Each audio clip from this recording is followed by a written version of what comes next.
The health science hallway was chosen by the judging panel because of the creativity and the full aesthetic of their hallway.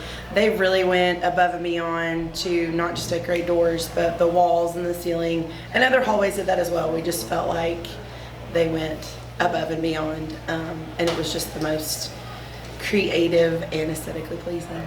The art hallway was the second choice for the hallway.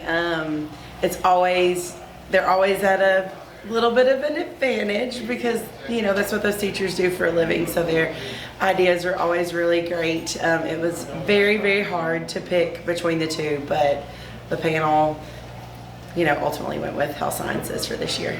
This year we want to do a spirit week leading up to Dance Blue.